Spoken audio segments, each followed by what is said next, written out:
Imagine someone handed you $100,000 today and told you that you couldn't spend it, you had to invest it for your future. What would you do? Would you put it all into stocks? Buy property? Keep it in cash? Or spread it across several different investments? If my goal was early retirement, I wouldn't be trying to double that money overnight. I'd be thinking about how to make it work for me over the next 10, 20, or even 30 years. The first principle I'd focus on is diversification. I don't want my entire retirement future to depend on one company, one investment, or one country. But diversification alone isn't enough. Before deciding where to put the money, I first ask a much more important question: when will I actually need it? Because the way I would invest $100,000 for someone retiring soon could be very different from how I invest it for someone who has 30 years to grow their money. And that's where the real plan begins. Before I invested a single dollar of that $100,000, I would actually stop and ask myself, do I really need to invest all of it? If I didn't already have an emergency fund, I'd build that first. I want enough readily available cash to handle unexpected expenses without having to sell investments at the worst possible time. There isn't one perfect emergency fund number. A common starting point is several months of essential expenses, but the right amount depends on your income, job security, family situation, and how easily you can access other money. Next, I separate out money I know I'll need in the near future. If I'm going to need that money in the next year or two, I wouldn't treat it the same way as money I'm investing for 20 or 30 years. And if I had expensive high-interest debt, I'd deal with that before aggressively investing. There's little point chasing investment returns while paying a very high guaranteed cost on debt.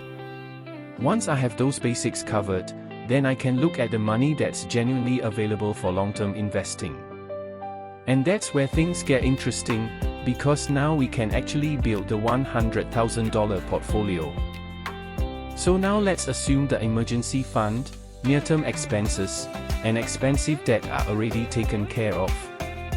How would I think about the remaining $100,000? I start with one simple idea: build a strong core. My first priority would be broad diversification. Instead of trying to guess which single company or country will perform best, I'd rather own a wide range of investments.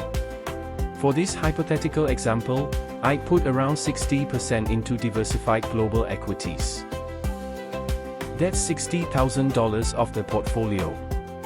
The reason is simple: with a long enough time horizon, I want a significant portion of my money exposed to long-term economic growth. This is the growth engine of the portfolio. But growth comes with volatility. Markets can fall, sometimes dramatically, and that's why I wouldn't put the entire $100,000 into equities. I might also want some additional exposure to the US market. For this example, let's say another 15%, or $15,000. That gives the portfolio a little more emphasis on one of the world's largest and most developed markets. You might be wondering, if equities are designed for growth, why not just put all $100,000 into stocks? For me, the answer is simple: retirement isn't only about growth. It's also about being able to sleep at night. So at this point, our hypothetical portfolio looks like this: 60% global, 15% US, and 25% still to allocate. So we have 60% in global equities and another 15% in US equities. That leaves 25%. And this is where I would start adding stability. For this hypothetical portfolio, I'd allocate 15% to bonds or other relatively low volatility fixed income investments. That's $15,000. The purpose isn't to make the portfolio exciting. The purpose is to provide another source of stability. Why have bonds at all? Because if the stock market falls sharply, I don't necessarily want every dollar of my portfolio falling at the same time. Having different types of assets can help reduce the impact of a major decline. Then I'd keep the final 10% in cash or a suitable cash-like vehicle. That's another $10,000. This isn't money I'm expecting to make huge returns from. It's there for flexibility. Cash gives me something extremely valuable in retirement: flexibility. If markets are down and I have an unexpected expense, I don't necessarily have to sell an investment immediately. So now our hypothetical $100,000 portfolio is complete. 60% global equities, 15% US equities, 15% bonds, and 10% cash. Now comes the really interesting part. What could that $100,000 potentially become if I simply left it invested and gave it time? Let's use a simple hypothetical assumption.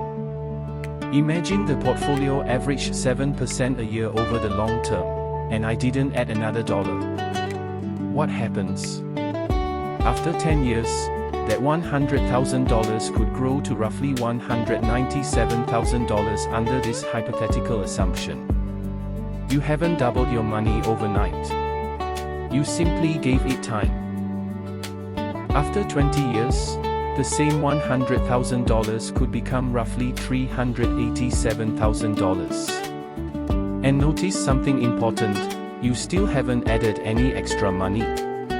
And after 30 years, the hypothetical value reaches roughly $761,000. That's the part about compounding that can be easy to underestimate.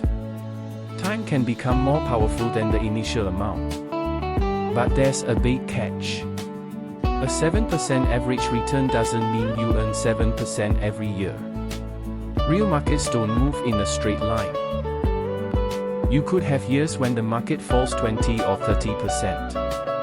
That's why the ability to stay invested through difficult periods can be just as important as choosing the investments themselves. Remember that roughly $761,000 we calculated after 30 years? There's another number we need to think about. Inflation. Inflation simply means that, over time, prices generally rise and the purchasing power of your money falls. The same amount of money can buy less in the future than it can today. Here's a simple example. If inflation averaged 2.5% a year, $100 today would have the purchasing power of roughly $78 after 10 years. After 20 years, that same $100 would have purchasing power of roughly $61 in today's terms. And after 30 years, $100 today would have purchasing power of only around $48 under this same hypothetical assumption.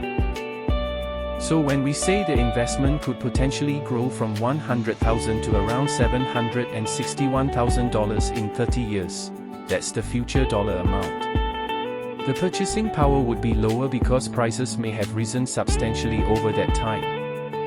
And this is why I don't think retirement planning should simply be about reaching a magic number like $1 million.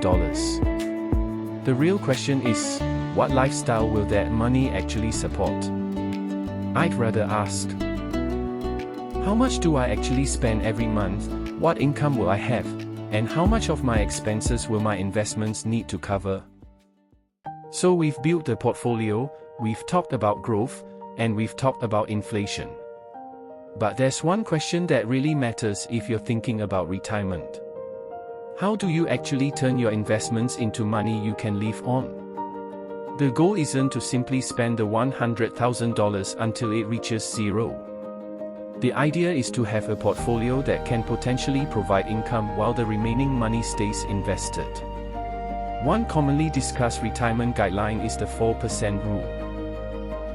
Very simply, the idea is that someone might start by withdrawing around 4% of their portfolio in the first year, then adjust the dollar amount over time for inflation.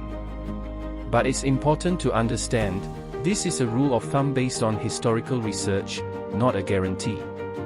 So if we applied 4% to our hypothetical $100,000 portfolio, that would be about $4,000 in the first year. That's only about $333 a month. And suddenly, you can see why $100,000 by itself probably isn't enough for most people to retire on. But this is where retirement planning gets interesting.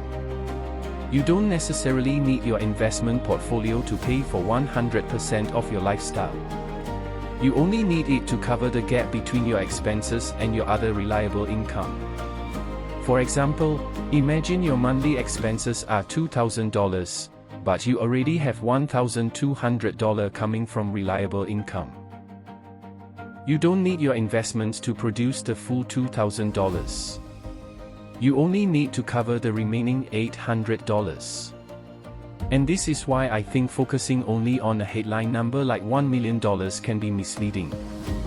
Your real retirement number depends on your spending, your income, where you live, and how long your money needs to last.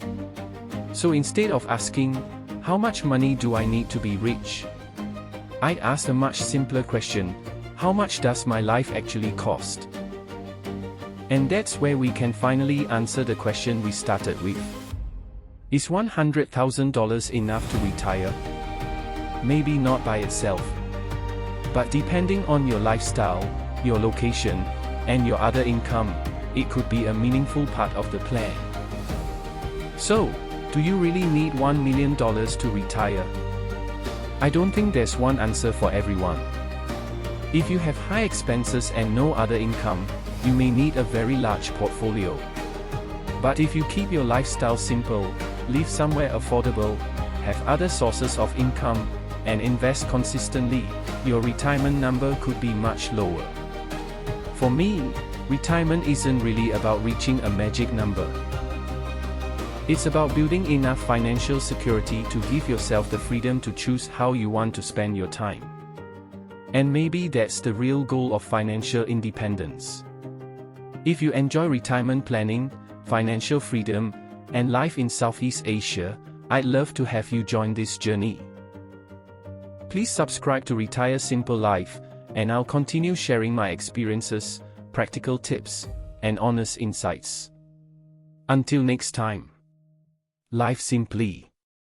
Spend intentionally. Enjoy life. I'll see you in the next video.